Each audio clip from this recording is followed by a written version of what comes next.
Welcome to The Explainer. Today, we are tackling a really big question for pretty much any service business out there. Is it time to stick with that traditional answering service, or do you make the leap to an AI receptionist?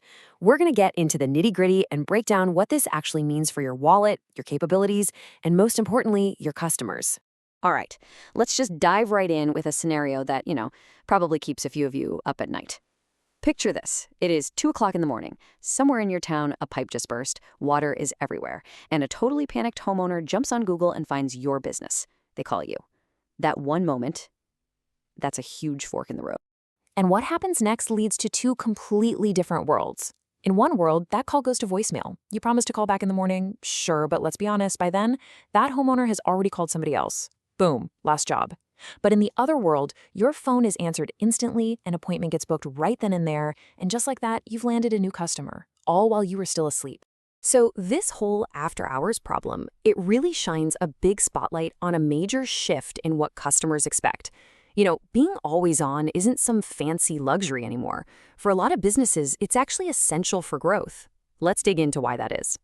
Okay, so here's the bottom line. Emergencies do not care about your business hours. A burst pipe at 2 a.m., a leaky roof on a holiday weekend, these are what we call panic calls. They are super high intent. And when a customer in that state hears a voicemail, they don't wait. They just hang up and call the next person on the list. Being available 24/7 means you're the one who captures that business instead of just handing it over to your competition. All right, so let's talk about the two main ways to solve this problem, because they have a fundamentally different way of thinking about it. And this, right here, is really the core of our whole comparison today. First up, you've got the traditional answering service. The best way to think about this is as a professional message taker. A live person answers the phone, they jot down the caller's info, and then they shoot you a text or an email. The actual action, the callback, that still has to happen later. Now, on the flip side, you have an AI receptionist, which is really a form of digital labor. This is an action taker. It uses some pretty sophisticated tech to not just hear the words, but to understand the conversation. And because it understands, it can do things during the call, like book a job right into your calendar. And this is so critical because this change in what the technology can do perfectly lines up with what customers now expect. See, a message is really just a promise that you'll talk later. But today's customers, they want progress, they want a solution, and they want it on that very first call. Okay, let's get into the real nitty-gritty. We're going to put these two solutions head-to-head on the three things that really matter for your day-to-day operations: how much they cost, what they can actually do, and how will they play with the other tools you're already using. Let's kick things off with cost, and honestly, this number usually catches people by surprise. When you take the monthly fee for an AI receptionist and you spread it out over every single hour of the month, the effective rate for having that 24/7 coverage, well, it often works out to less than $1 an hour. I mean, that's just a tiny fraction of what you'd pay a person. But the real story here isn't just the price tag. It's about predictability. With AI, the pricing is usually super straightforward: a base fee plus usage. Your costs are stable. With traditional services, though, you often get these complicated tiers, these credit systems, and per-minute charges that can lead to some nasty surprises on your bill, especially for those longer after-hours calls. Now, this difference in what they can do has a huge impact on something we call booking friction. An answering service actually adds a step: the callback. That means delays in that game of phone tag we all hate.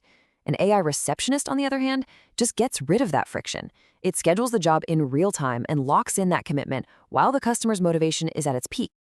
And it gets even smarter than that. Beyond just booking, an AI can act like an intelligent filter for your business. So first, it can ask whatever custom questions you want about the job type, their location, how urgent it is. Then, based on those answers, it can figure out if this is a high-value caller. And from there, it knows exactly what to do: schedule them, patch the call through to you right away, or even politely handle someone who's just price shopping. And here's the magic part. It all connects back to making your entire business run smoother.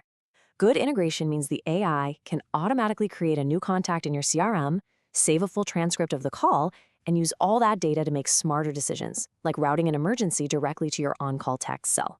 The best part? No more manual data entry. Of course, all these features and efficiencies, they don't mean a thing if the customer hates the experience. So let's tackle the big elephant in the room. How does this stuff actually sound to a real customer? And where does it fall short? This right here is the #1 concern we hear from business owners. And it's a totally fair question. I mean, nobody wants their company represented by some clunky, frustrating, robotic voice that makes people want to hang up. The thing is, the technology has come a long way. Modern AI voices are designed for natural, human-like conversations. They can handle it when people pause or go off on a tangent, but maybe more importantly, they give you 100% brand consistency. Your greeting, your tone, it's perfect every single time. And that's something even the best human team can't promise. But, and this is a big but, it's so important to know the limits. AI is fantastic for, say, the predictable 90% of your calls, scheduling, answering FAQs, qualifying leads. But a real human being is still absolutely irreplaceable for those really high emotion calls or super complex, weird situations. It's not about replacing humans entirely, it's about using AI for the routine stuff and saving your people for the exceptions where they're needed most. So, we've laid a lot out on the table here. The big question is, how do you actually take all this info and figure out what's the right move for your business? Well, this little decision matrix can really help boil it all down. If you look at it, if your top priorities are things like lightning fast speed, predictable costs, and automatically getting jobs on the calendar, then yeah, the check marks are pretty clearly leaning towards an AI receptionist. But if your main goal is handling really complex emotional situations on every single call, then a human service definitely still has its place. At the end of the day, it really comes down to this one question. Looking ahead, do you want your phone system to just be a passive message taker that basically creates a to-do list for you? Or do you want it to be an active, automated part of your growth engine, one that's out there capturing leads and booking jobs for you 24/7? The right answer really just depends on where you want to take your business.